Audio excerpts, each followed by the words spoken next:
Happy Sunday. Now, before I go anywhere, we've been faffing around with the internet. If it's slow and if it's fuzzy, please let me know. But we will go ahead anyway and see what happens. Now, today's Cuppa with Kylie, we're going to talk about gastric sleeve because I had quite a few questions this last week from KZP. So shout out to you, KZP. This whole episode is for you and anybody else who's interested in gastric sleeve for lipedema specifically. So as I've started doing lately, I've done some slides, and so I'm going to chat as we go through them.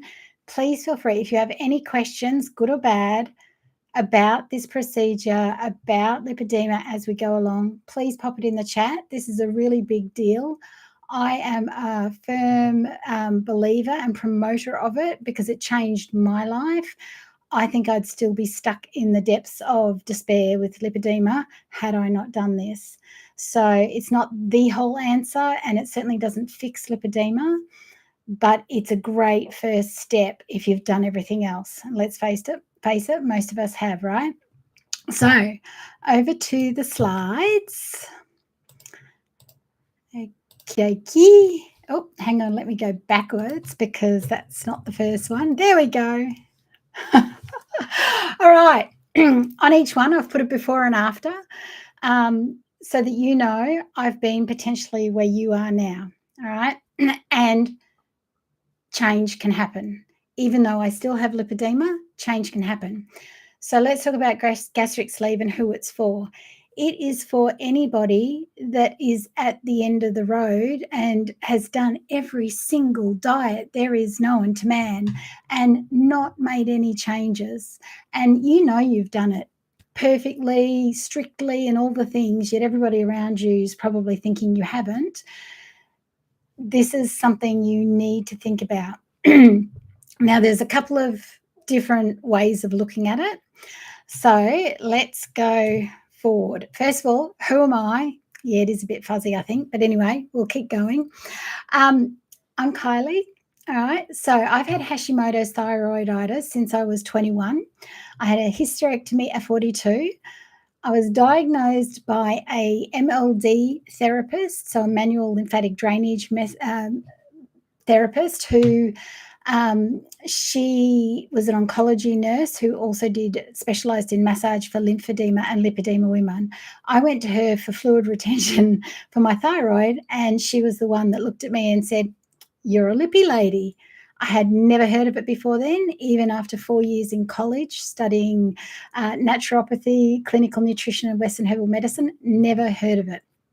So that was my first introduction into lipedema, is what she had to tell me. That was at 45 years of age. I had a double knee replacement at 49, which would have been brought about by hypermobile joints, part of lipedema. Still wasn't really aware of what it was doing to my body bit by bit. I had a gastric sleeve at 51 after I'd read some studies, but I'll get into that a bit later. I had lipedema arm surgery. I don't know if you can see in the little corner there. 2 years later, once I'd lost all the weight that was not lipedema weight, I had the arms done because I also had lipedema in my arms, which 30% of women do that have lipedema. And I have further surgeries booked. So I have another surgery coming up in 2 weeks' time. This one's more of a vanity surgery than a lipedema surgery. It's my tummy and my neck. And so that's cool. You do what you want to do, right? That's what I'm doing. So that's my background. That's just so that you know I've been through it all, right? So why did I choose to have a gastric sleeve, right? A, because I'd done everything else. I had done the strictest of strict protocols. I had done every commercial diet. I had done everything. I knew I had done them to the best of my ability. I knew I wasn't cheating. I wasn't secretly eating. I spent a year going to the gym when I was 36. nothing changed. I put on 2 kilos by the end of it. So nothing changed. So when you realize you've done everything else and there is literally nothing else left to try, um, it wasn't, it was the final nail of like, oh, this is why I'm going to do it. But I found studies because somebody came to me. I have another channel and another platform called Thyroid School, if you new around here. And a lady came to me that wanted naturopathic coaching for her thyroid, and she wanted to do gastric sleeve surgery. And I said to her, I'm not your person. I have never considered it because I don't eat much. With thyroid disease, you're large, but you don't eat much. It's this very strange, erotic situation. And so I said, I'm not your person. I'm a full believer in you should go and work with the people that have been through what you've been through, because then you know you've got somebody who truly understands and is invested in helping you out and invested in doing the deepest research of what's going on for you. So she was convinced she wanted me to coach her through gastric sleeve surgery. So I said to her, look, let me go away and research it and I'll come back to you and let you know. So I was doing the research and I found studies on lipedema and Hashimoto's and how gastric sleeve can help in a couple of different ways. Now, the gastric sleeve helps you by leveling out your hormones, believe it or not, because you're not eating much sugar, your insulin lowers, and insulin's one of the bigger drivers of lipedema. So from that perspective, it's helpful. But also, if you watch the video that I did with Dr. Leslie Keith a little while back, she explains how lipedema and lymphedema fat attracts normal fat. So, you know, that thing where people say, oh, I just have to look at a cream pie or whatever and I put on weight. That's what happens with lipedema fat. It kind of attracts other fat. And so what happens with gastric sleeve is you're not losing anything other than your extra weight. You're not losing lipedema weight, but losing the extra weight is literally the first step in feeling better. That's why we're all on diets. We think, you know, we've got to lose weight and that's the only way to do it is go on a diet. So these studies I came across, they clearly said, no, you cannot lose lipedema fat with gastric sleeve. However, it helps you to lose all the other fat around the lipedema fat. And, you know, at the end of the day, as I said before, I don't eat much anyway. I didn't eat much at the time. So I was like, in fact, I probably eat more now than I did then, I think. And so I was like, well, what do I have to lose, right? If that's the worst case scenario, that you're not eating much afterwards, what's the big deal? So that was why I chose it. Why I avoided or why I didn't consider gastric sleeve. So this is why you may not want to have a gastric sleeve. And the biggest one, which I've literally put first and last because it is the biggest one, is other people's judgment. What are people going to say? Oh, she was actually a closet eater. That's why she did it. She's just not admitting to it, right? And that's the hardest thing.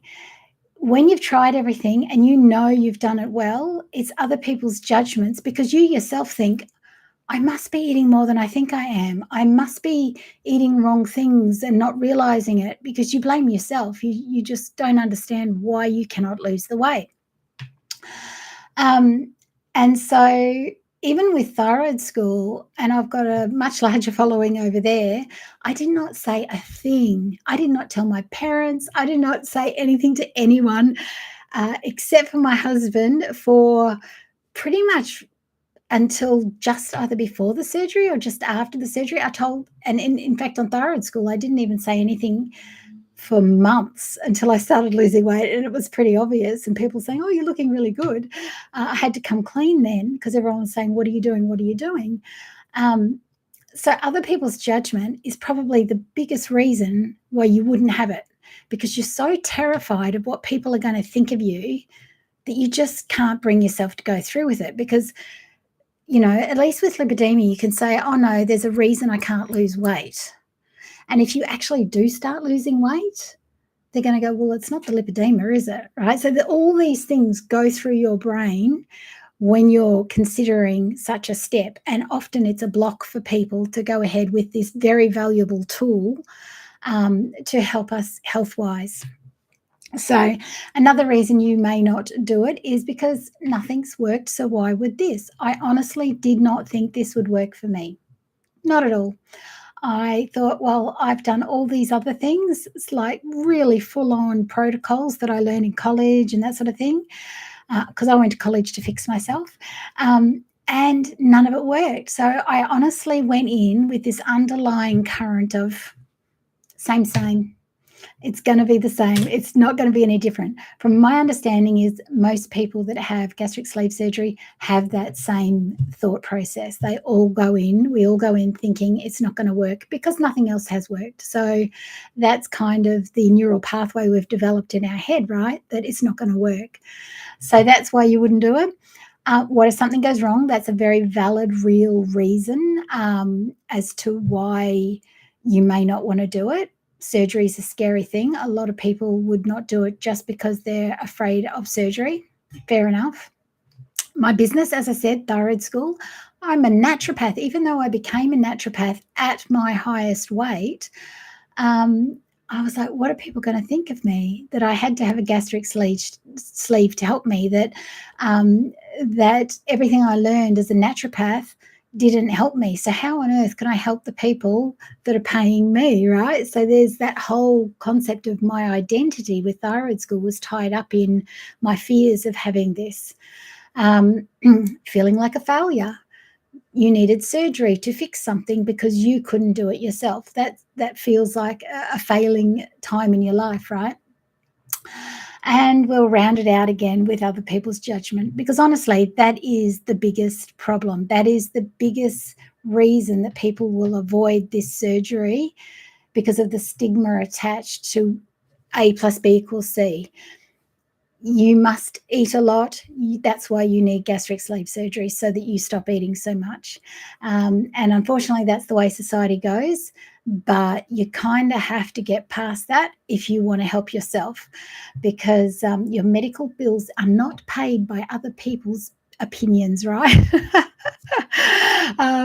Okay.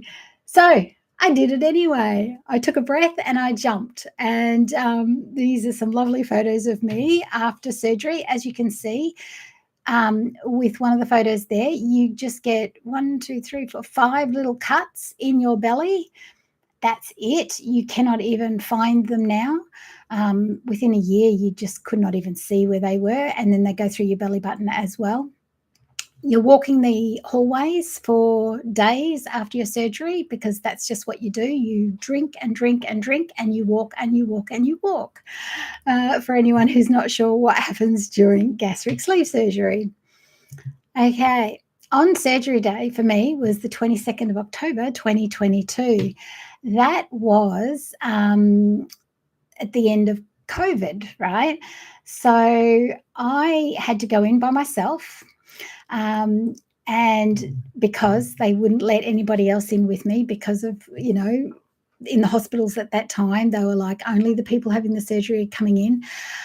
So I had to go in alone, which was kind of quite cathartic, because this was for me, right? So this was something I had to do for me.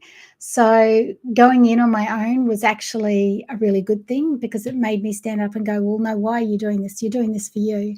So, and it turned out to change my life, right? So the preparation that I did for this surgery to lead up to this day, and you'll see in the top right, was my first coffee after the surgery. You can see I'm a coffee lover. So there, my preparation included the pre-op diet, which the surgeons put me on. So every surgeon's pre-op diet is different. So for me, it was an OptiFast shake twice a day, and then I could have 200 grams of green vegetables and a tablespoon of olive oil from memory. And so that was it up until, I think it was 3 weeks before my surgery. That's how I lived. I'm a kinesiologist, so how I dealt with the emotions, the judgment of other people, worrying about the outcome, whether or not it was going to work. I did kinesiology balances on myself pretty much every single day till I untangled all those fears, all those worries, all those, things that come up out of the blue about what you're about to do.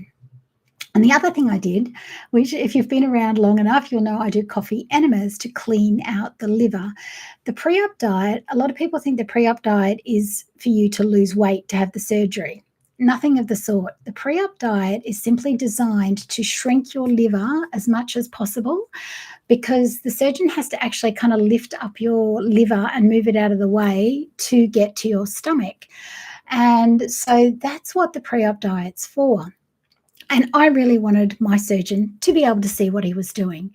So that pre-op diet for me I was as good as gold. And the coffee enemas, if you don't know, have the ability to go up into your liver and give your liver like a dialysis. So I was kind of helping it on 2 different levels. And after my surgery, the surgeon came to me with pictures of my insides, because he knew I liked that, and said, your liver was immaculate. So it did the job, right? So that was my prep work, and I'm really glad I did it the way I did. The weight loss has a variety of pictures of me from, the biggest me to the smaller me. And so after the surgery, 2 weeks of nourishing liquids, 2 weeks of pureed foods, and 2 weeks of soft foods before you then transition into normal foods at the 6-week mark. Again, every surgeon is different, so follow your surgical team's advice, but that was mine. I had no issues with any of it. I think down to the pre-work I did, particularly the inner work, in that I believed in myself, and I just kept going. And when I got back, because we had to fly down to Perth for this surgery, so when I returned 2 weeks later, I'd already lost 14 kilos. So in my head, that was like, oh my goodness, here we go. This is, it was life-changing, just that 14 kilos. And I went on and I lost 1 kilo a week on average for the whole year. When I went carnivore, I don't know, 6 or 8 months in, just to test it out, to, support my husband who was doing it, I lost 3 kilos those weeks. So that was really interesting, the difference between just normal. Still couldn't eat much, but that was the difference. I had no issues with any food. There's no food I can't eat. And my skin just kept getting looser as I went along. So you can have a successful surgery. You can have a good outcome. All right. So what does my lipedema look like now? And these were the questions that KZP had for me. And so these are specific. You can see, so these are photos, recent photos, okay? So even though you see all these photos of me looking lovely in long pants, I'm in long pants so that I can cover up my lipedema legs, because I still have them. I may be half my size now. However, you can still see. So if you see down here, I still have, like, these are a size 8 shorts, I think, which is Australian. So I think size, I'm going to say 4 American. But you look at my legs and they could still be a fat person's legs, right? The lipedema, the cuffing around the ankles, it's still here. Even with leggings on, if I haven't got the right coloured leggings on, black is great, covers all the fat pads and all the loose things, it is still there.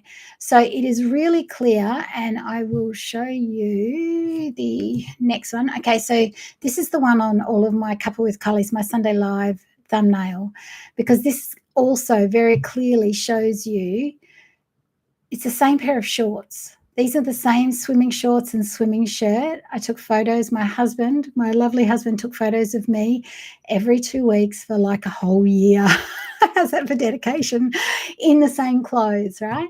So you can see these shorts are tight as anything around my thighs here. And this is 60 kilos later. I'm half the size. But look at this. I still have the lipedema overhang. And on the front, if I go back, on the front, I still have the same fat pad under the knee that is very typical of lipedema. So again, I will repeat, it does not remove lipedema fat. However, it gets rid of everything that is not lipedema fat, and that's a huge step forward, right? Do I have any regrets? Oh my gosh, no, why would I? Look. Look at these legs. And this is in Thailand, right? So we live in Thailand now.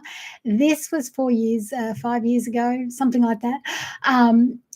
And I remember feeling my legs were in agony. And you'll know, if you've got lipedema and you're watching this, walking around for hours on end when you're traveling and in these places where you just do so many miles and so many steps, it kills you, right? Well, I got by on that trip by having leg massages every single day. It was the only thing that got me through.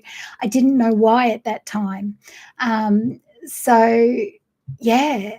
And now, while I still have the fat pads, which you can't really see under these, size 8 jeans, you can still dress it. And here's the kicker: with exercise, I can walk all day. It's no problem. I don't hurt anymore. We walk up and down the stairs here. We're on the 7th floor of this condo. We do the stairs. We don't do the lift for the most part, unless we're laden down with groceries or whatever. Things like that. I'm doing the exercise bike most days. I swim, whatever it is. We walk around the park. There's so many things that I do that I could not have done, or the thought of doing would have just rendered me just like, no, I just can't do it. In fact, some of the time I look at some of the photos of that last Thailand trip and I know I was fighting back tears, right? So how can I regret, even though I still have lipedema fat, I could never regret losing all the weight that now allows me to have a healthy, fit, active life in Bangkok, Thailand. Like, who'd have thought, even though it was a dream and a goal for so long. So even if you can't afford the lipedema surgery afterwards or the loose skin surgery afterwards, doesn't matter. That's like your first step is to get rid of as much weight as you can before you worry about the loose skin and the lipedema fat, because that's half the battle. For me, it was half my size. So if you can't, if you're worrying about we all tend to worry about the what ifs later. Like, we look at this big picture stuff and go, oh no, but what if down the track?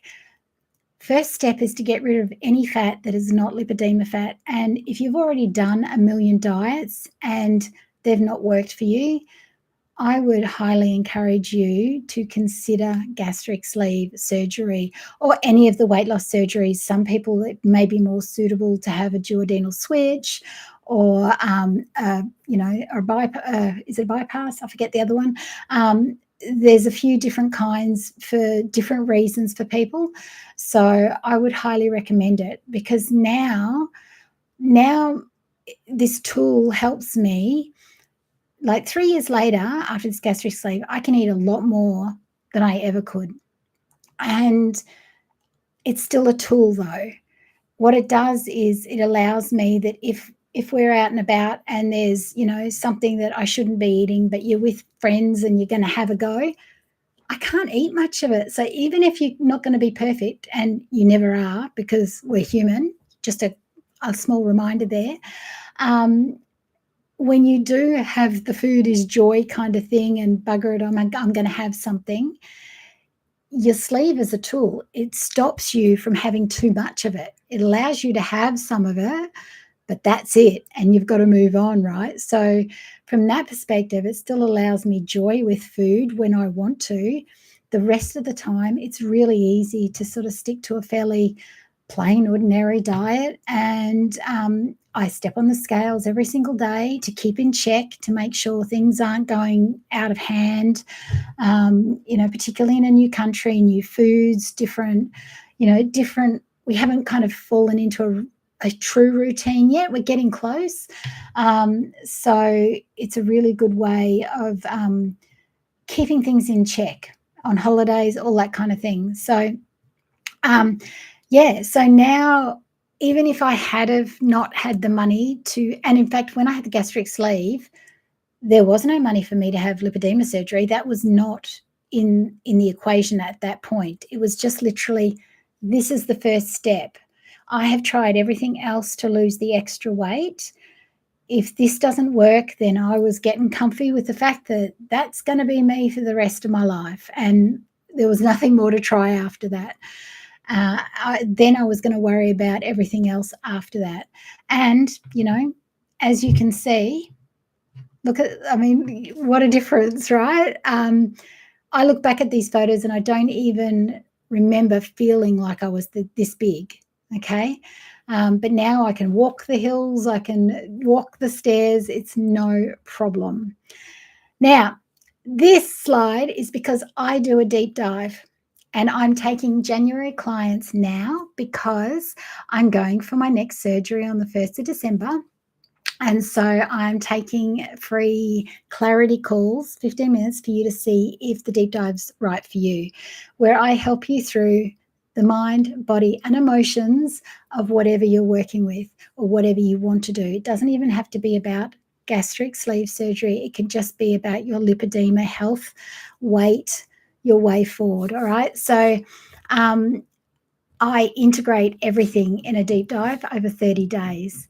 So, and help you step forward with a plan.